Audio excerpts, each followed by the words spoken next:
Bulan Juli yang merupakan salah satu bulan yang paling bullish untuk Bitcoin hampir berakhir. Dan secara statistik setahun terakhir sesaat setelah FOMC, Bitcoin terjadi penurunan. Lalu bagaimana dengan FOMC nanti malam? Kita akan bahas hal itu semua di video kali ini ya, secara singkat, padat, dan juga jelas. Jelas banget gak tuh? Selamat datang di channel Cuan Kripto bersama saya Niko. Di sini tempatnya kita ngebahas segala hal tentang kripto secara netral dengan data tanpa adanya bias ke sisi bull maupun sisi bear. Jadi, supaya kalian nggak ketinggalan update-nya, pastikan kalian klik tombol like dan subscribe-nya. Itu cepat dan gratis kok, cuma 2 detik. Nggak ada ruginya bagi kalian. Kalau mau rugi ya dislike aja, supaya kedepannya algoritma YouTube nggak akan menampilkan video dari channel ini lagi. Dan tanpa panjang lebar lagi, langsung aja kita masuk ke analisisnya. Pertama itu friendly reminder ya, nanti malam atau lebih tepatnya subuh, Kamis 30 Juli jam 1 WIB ada FOMC. Hampir bisa dipastikan FOMC subuh nanti itu The Fed masih menahan suku bunga ya. Uniknya kalau kita lihat secara probabilities, para pelaku pasar mengekspektasikan ada 2 kali kenaikan suku bunga. Yang pertama itu di September dan juga di Desember. Namun di Desember ini kan masih lama, jadi probabilitasnya ini masih bisa turun dan kemungkinan besar suku bunganya itu masih tetap ya, sesuai dengan ekspektasinya The Fed di Summary of Economic Projection bulan Juni, yaitu 1 kali kenaikan 25 basis points. Kita nggak bisa berharap banyak di FOMC press conference ya,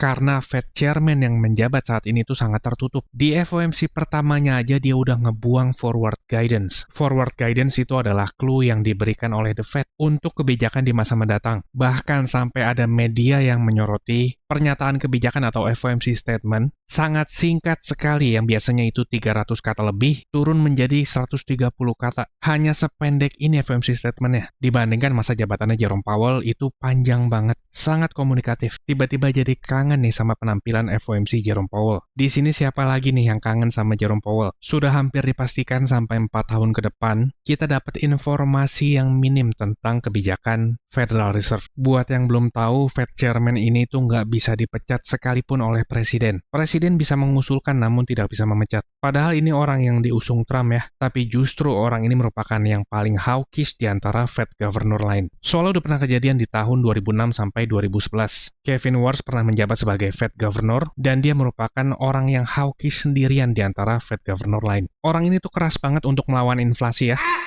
Oh iya, by the way, besok malamnya itu juga ada perilisan data inflasi nih, yaitu PCE. Ini berbeda dengan headline inflation atau CPI ya. Lembaga yang merilis pun beda. Dan acuan The Fed untuk mengukur inflasi itu ngelihatnya dari PCE. Kalau nggak percaya, lihat aja di Summary of Economic Projection The Fed. Inflasi yang dimaksud di sini itu adalah PCE, bukan CPI. Kalau dari segi CPI, kemarin kita melihat ada penurunan ya, di bawah ekspektasi pasar nih. Turun dari 4,2 ke 3,5. Jadi kemungkinan besar PCE-nya itu juga turun. Namun yang perlu digarisbawahi adalah, sekalipun PCE inflation besok malam itu turun, angkanya itu masih cukup jauh ya dari targetnya The Fed 2%. Diperparah lagi, kalau kita ngelihat data unemployment rate atau pengangguran ini turun. Tugasnya The Fed itu kan ada 2 ya, disebut dengan dual mandate. Yang pertama adalah price stability dan juga maximum employment. Pengangguran ini turun jauh di bawah nairunya The Fed 4,5%. Jadi sudah hampir pasti The Fed akan hawkish untuk membenahi masalah inflasi yang masih tinggi. Jangan kaget nanti malam market agak bergejolak. Anyway, karena kita ngomongin FOMC, secara statistik setahun terakhir, data yang saya temukan sesaat setelah FOMC, Bitcoin itu selalu ada penurunan. Mulai dari Agustus sesaat setelah FOMC ada penurunan, lalu September, ini juga ada penurunan, di November ini juga ada, dan berikutnya pun juga sama seperti itu. Memang kalau dipikir secara logika, FOMC ini tuh sebetulnya bukan penyebab utama market turun. Karena para market partisipan itu biasanya sudah price in duluan sebelum FOMC. FOMC ini hanya sebagai katalisnya saja. Secara naluri memang otak manusia itu dirancang untuk mencari jawaban terhadap penyebab suatu kejadian. Celakanya kebiasaan itu dibawa ke market, yang notabene-nya market itu sangat random. Apapun bisa terjadi di market. Apalagi Bitcoin saat ini tuh kan masih di tren yang bearish. Jadi wajar aja sesaat setelah FOMC itu ada penurunan. Sekarang kita ke chart ya. Oh iya, sebelum masuk ke chart, pertama itu kita ngelihat dari liquidation heatmap. Liquidation heatmap ini menjadi radar yang bisa memprediksi di area harga mana yang terdapat banyak liquidation berdasarkan data historisnya. Dan liquidation heatmap ini cenderung menjadi area magnet yang divisit. Contohnya kayak di 63.000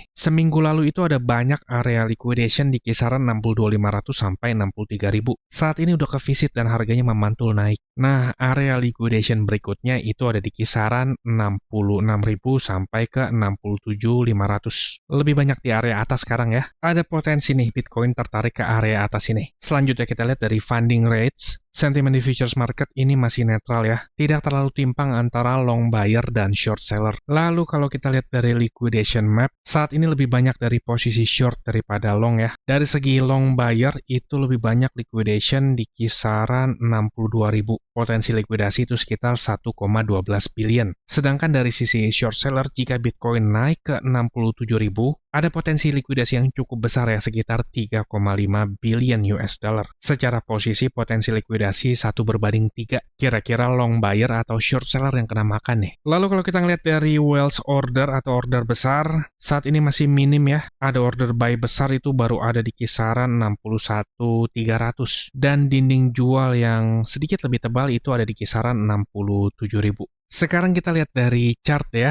Bagi yang masih nonton sampai detik ini dan ngerasa terbantu, jangan lupa klik tombol like dan subscribe-nya ya. Itu cepat dan gratis kok, cuma 2 detik, nggak ada rugi bagi kalian. Jadi, kalian bisa dapat info ketika ada update baru. Lanjut nih, kita ke chart Bitcoin. Pertama itu kita ngeliat dari weekly time frame. Di weekly time frame, Bitcoin itu memantulnya dari area support trendline yang besar banget nih ya. Bertepatan di weekly time frame ini juga terbentuk ada bullish divergence. Itu udah merupakan indikasi awal yang bagus. Karena selama cycle Bitcoin bear market, bottomnya terjadi setelah 2-4 bulan setelah terbentuk bullish divergence di weekly time frame. Indikator dari bullish divergence aja itu nggak cukup ya. Itu hanya penanda awal. Keadaan price action yang jauh lebih penting. Oh iya, hitungan kasar bottom itu kita udah pernah ngebahas ya di beberapa update sebelumnya. Di weekly time frame ini kan kita clear banget nih ngelihat penurunan pertama itu 5 wave. Lalu kenaikan yang kedua ini 3 wave. Kemungkinan besar pergerakan selanjutnya adalah 5 wave lagi. Jenis koreksi bear marketnya ini udah berhasil diidentifikasi ya. Chance-nya besar banget untuk membentuk koreksi yang zigzag. Penurunan pertama dari wave A itu terdiri dari 5 wave, lalu kenaikan wave B itu ada 3 wave, dan di wave C nanti terbentuk 5 wave lagi. Secara target paling minimum itu di 52.500. Ini kita tandai ulang deh. Dan ideal targetnya itu di 39.500-an. Ini sebagai ideal target yang biasa terjadi. Ideal target ini berdasarkan 100% extension dari wave A. Peluangnya masih sangat besar untuk terbentuk seperti ini nantinya ya. Target penurunan ini invalid jika Bitcoin break di atas 83.000. Jauh banget kan ya untuk menginvalidasi penurunannya. Dan di weekly time frame ini juga masih dalam progres untuk membentuk corrective wave dari wave 2 nih. Wave 2 ini masih belum kelihatan berhenti di mana ya. Saat ini masih progres. Turun ke daily time frame ini juga kelihatan sangat korektif pergerakannya. Kalau secara target penguatan wave 2 ini udah terpenuhi ya. Namun ini masih bisa extend. Sangat possible terbentuk flat correction di subwave wave 2 ini yang bisa extend sampai ke kisaran 69.000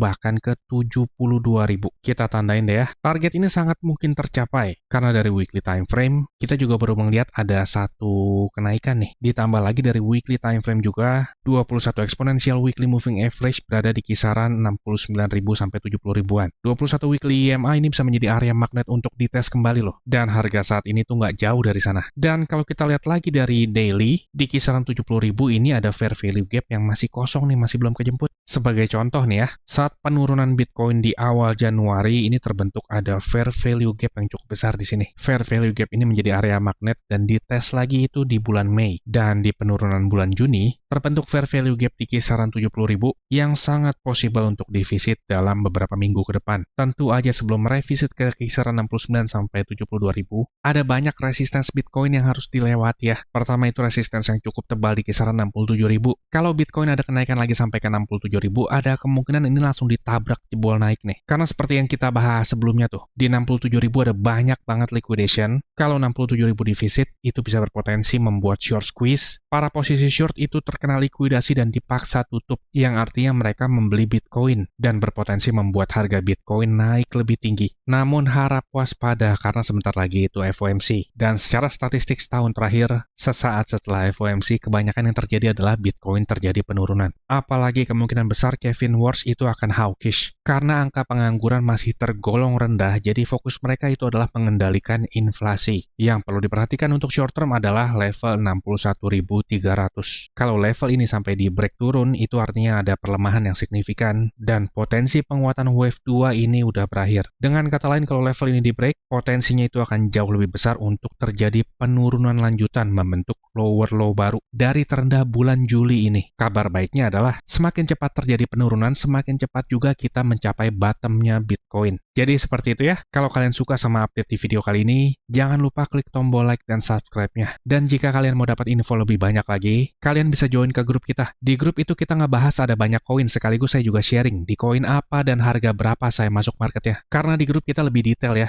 Bisa request koin dan juga tanya jawab langsung sama saya. Kalian pasti lebih suka. Buat yang berminat join ke grup, bisa langsung lewat membership YouTube. Atau kalau mau dapat harga lebih murah, lanjut tonton klip video berikut ini. Saya tunggu di grup ya, dan sampai ketemu di update selanjutnya. Saya mau kasih tahu juga, Cuan Kripto ini ada grup Telegram dan juga udah cukup banyak juga aktif membernya. Keuntungan yang didapat yaitu teman-teman sekalian waktunya efisien, nggak pusing buat analisa chart, apalagi yang belum ngerti. Yang kedua, update terdepan, karena saya lebih sering update dan aktif di grup tersebut ya. Yang ketiga, teman-teman sekalian dikasih tahu kapan waktu terbaik untuk beli koin, dan itu biasanya barengan saat saya juga beli koin. Yang keempat, ada diskusi grup chat buat ngobrol sesama member, saling kenal dan tanya jawab. Dan yang terakhir, teman-teman bisa request koin untuk dianalisa. Ini grupnya nggak gratis ya teman-teman, tapi tenang, harganya murah kok, yaitu Rp199.000.